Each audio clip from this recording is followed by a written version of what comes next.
বন্ধুরা, ইতিহাস সাক্ষী আছে, যখন কোনো সাম্রাজ্যের অহংকার আকাশচুম্বী হয় তখনই জন্ম নেয় তার পতনের নতুন কোনো প্রেক্ষাপট। আজ আমরা এমন এক সন্ধিক্ষণে দাঁড়িয়ে, যেখানে একদিকে রয়েছে আমেরিকার কয়েক দশকের দাপট, আর অন্যদিকে রয়েছে ইরানের এমন এক রণকৌশল যা শুধু মধ্যপ্রাচ্য নয়, পুরো বিশ্ব ব্যবস্থাকেই কাঁপিয়ে দিচ্ছে।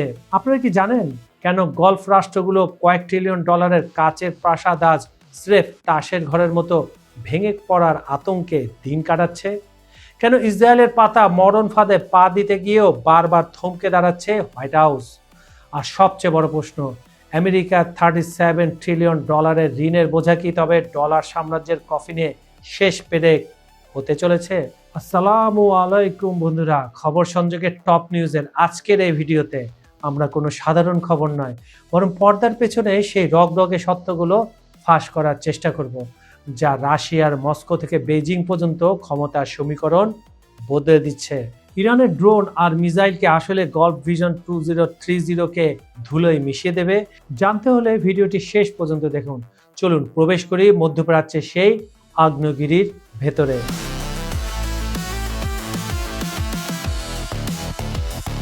বর্তমান মধ্যপ্রাচ্যের পরিস্থিতি যেন একটি দাবার ছক, যেখানে প্রতিটি চালই আত্মঘাতী হওয়ার সম্ভাবনা রাখে। আপনি ঠিকই ধরেছেন, গলফ রাষ্ট্রগুলো যেমন সৌদি আরব, ইউএই, কাতার ইত্যাদি ওপর ইরানের পাল্টা সক্ষমতা প্রদর্শনের পর তাদের মধ্যে এক ধরনের মনস্তান্ত্রিক ভীতি তৈরি হয়েছে।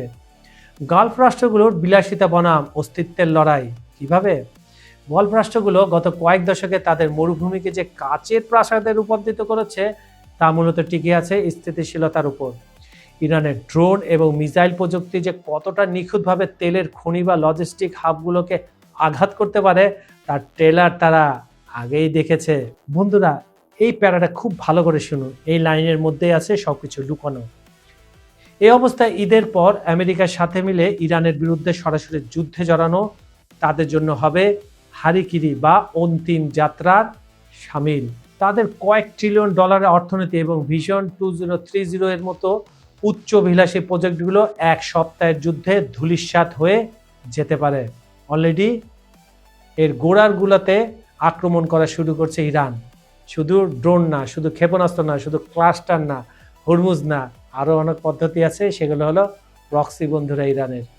আরব শেখরা তাদের বিলাসবহুল জীবন এবং অর্থনৈতিক সাম্রাজ্যকে বাজি রেখে একটি ফুল স্কেল যুদ্ধে নামবে কিনা তা নিয়ে যথেষ্ট সন্দেহ রয়েছে। তাদের জন্য এই যুদ্ধ মানে কয়েক দশকের উন্নয়নকে 50 বছর পিছিয়ে দেওয়া।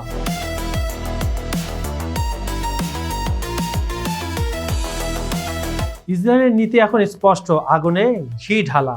যখনই মনে হয় কূটনীতি কাজ করছে, তখনই বড় কোনো ইরানি কমান্ডার বা স্থাপনা আঘাত এনে তারা পরিস্থিতিকে উত্তপ্ত করে তোলে। ইসরায়েল তোলে এটা। তাদের মূল লক্ষ্য হলো আমেরিকাকে সরাসরি যুদ্ধে টেনে নামানো। কিন্তু আমেরিকার অবস্থা এখন ছেড়ে দেমা কেঁদে বাঁচি। ইরানে আক্রমণ করার পর তাদের এই স্লোগানটা সব জায়গায় শোনা যাচ্ছে। ইরানের পররাষ্ট্রমন্ত্রী Abbas Araghchi, very intelligent man, তিনি ঠিকই বলেছেন, যুদ্ধটা চাপিয়ে দেওয়া। আমেরিকা একদিকে চীনের উত্থান ঠেকাতে এশিয়ায় মন দিতে চায়, অন্যদিকে ইউক্রেনের রাশিয়ার সাথে প্রক্সি ওয়ার লড়ছে। এর মধ্যে মধ্যপ্রাচ্যে আরেকটি বড় ফ্রন্ট খোলা তাদের জন্য অর্থনৈতিক ও সামরিক উভয় দিক থেকে বিপর্যয়।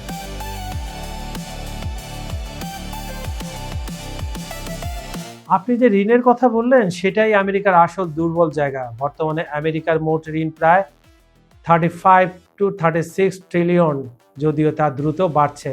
যখন কোনো দেশের ঋণের বোঝা জিডিপি অ্যাপ্রোপ্রিয়েট 28 ট্রিলিয়ন ছাড়িয়ে যায়, তখন তার সাম্রাজ্যের পতন ঘন্টা বাজাতে শুরু করে। অলরেডি আমেরিকা বেজে গেছে আর 4টা বছর। ডলার এখনো বিশ্ব রিজার্ভ কারেন্সি বলে তারা টিকে আছে, কিন্তু ব্রিক্স এবং চীনের ইউয়ানের উত্থান সে আধিপত্যকে চ্যালেঞ্জ জানাচ্ছে বারবার। হরমুজ প্রণালী পুরোপুরি বন্ধ হওয়ার পাশাপাশি তেলের লেনদেন ইউয়ানে শুরু হয়েছে। এখন আমেরিকার জন্য তা হবে পতনের বাক্সের শেষ পেরেক। ইতিহাস বলে কোনো সাম্রাজ্যই চিরস্থায়ী নয়। রোমান বা ব্রিটিশদের মতো আমেরিকান সাম্রাজ্য সম্ভবত তার ওভার স্ট্রেচিং পিরিয়ডে আছে।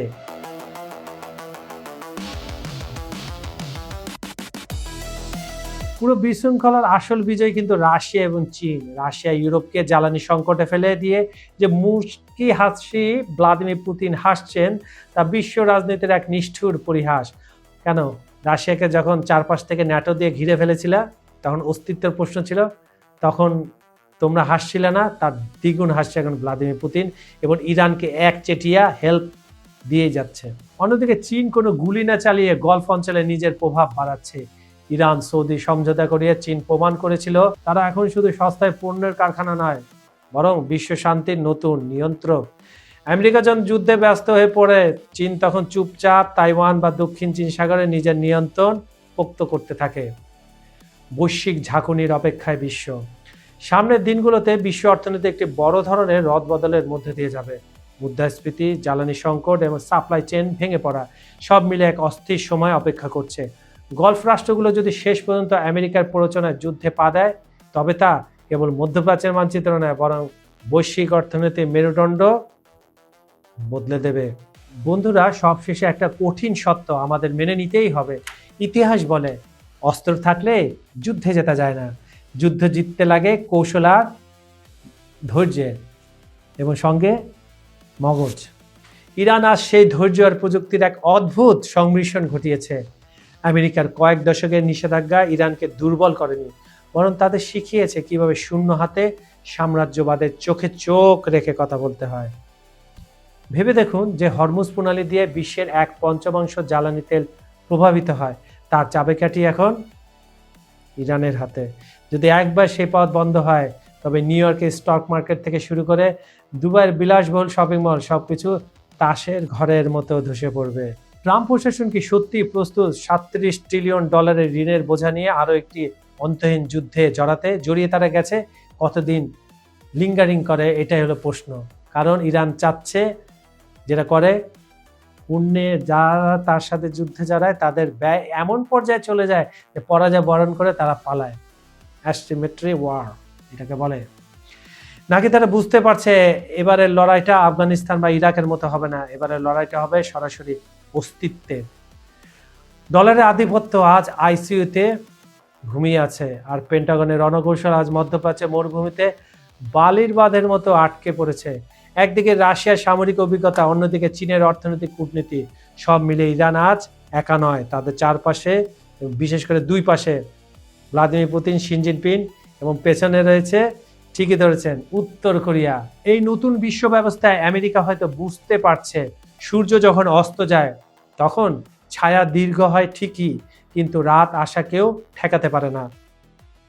এখন প্রশ্ন আপনার কাছে, জি দর্শক, আপনাদের কাছে, আপনার কি মনে হয় ইরান কি পারবে আমেরিকার এই কয়েক দশকের দাপট ধুলোয় মিশিয়ে দিয়ে নতুন এক বিশ্ব রাজনীতির জন্ম দিতে, নাকি গলফ রাষ্ট্রগুলো তাদের কাচের প্রাসাদ বাঁচাতে শেষ পর্যন্ত যুদ্ধের মাঠ থেকে পিছু হটবে? আপনার মতামত কমেন্টে জানান। আপনার একটি মন্তব্য হতে পারে আগামী দিনে আলোচনার খোরাক। আজ এই পর্যন্ত। আমি কাজল হায়দার বিদায় নিচ্ছি। দেখা হবে আন্তর্জাতিক রাজনীতির পর্দার পেছনের আরও এক চাঞ্চল্যকর সত্য নিয়ে। ততক্ষণ পর্যন্ত ভালো থাকুন, সজাগ থাকুন এবং সবাইকে ঈদ মোবারক অগ্রিম। আল্লাহ হাফেজ।